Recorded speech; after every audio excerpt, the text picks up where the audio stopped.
Hey everyone, welcome to this week's video. So this week I'm going to share with you some tips and ideas of what you can do to generate more bookings. So turn those inquiries into bookings, hopefully every single time.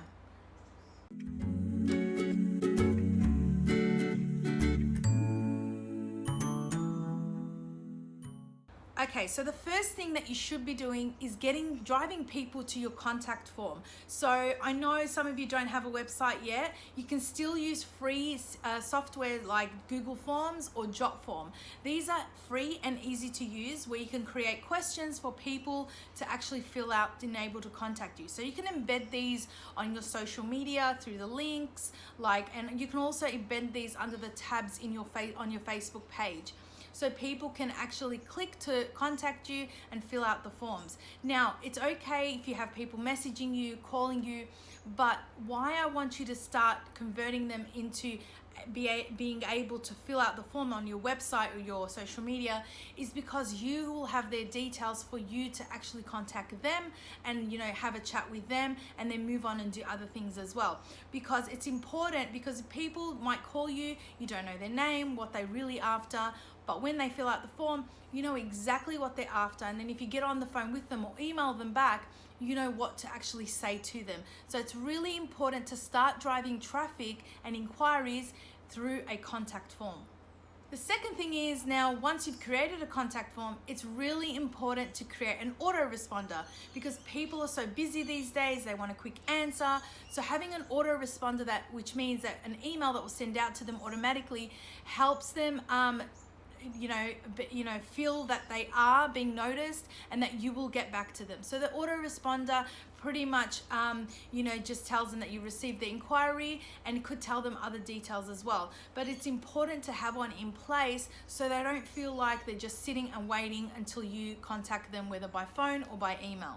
Now, in the autoresponder, you need to have details that are commonly asked. So you get common questions all the time, and as you start to grow your business, you start to notice these questions being always asked by potential clients. So maybe when they should book, or your availability, or even your prices and your packaging and what you have to offer.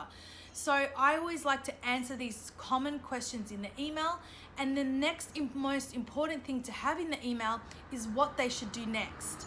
Now, another important thing you should include in your autoresponder email is an exclusive offer or a bonus, or something they need to take action on within a time limit. So we are drawn to, we usually procrastinate. So we're always looking around for different offers, and then we want to make our decision. And usually because we get overwhelmed, we don't make a decision. It's the same thing when people are looking for a photographer. So if you give them a reason why to book within a time frame, they usually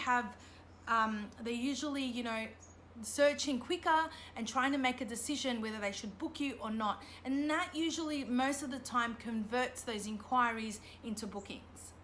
Also, another thing you should be doing is creating your packages so it's a no-brainer. People can understand how it's all laid out. It's not confusing. Try and make it as simple as possible. Use words that you use on an everyday basis, or your ideal client would use. Not very big words that us photographers use or business owners, because it can be intimidating and complicated as well. So use straightforward language, be very precise, include exactly what's included, include the process. So make it a no-brainer to book you. So I like to include, make my packages as simple as possible, with that exclusive offer, exactly what they get, no questions asked. And that's why I usually convert most of my inquiries into bookings. So hopefully that gives you some tips and ideas on what to do when someone sends you an inquiry. Make sure you set up that in place, especially that autoresponder, and see how it's starting to convert. You will find that you need to tweak and add things or remove things, but in the end, hopefully you'll get there. So if you have any questions, leave them in the comments below and I will be happy to answer them. I'll see you all next week.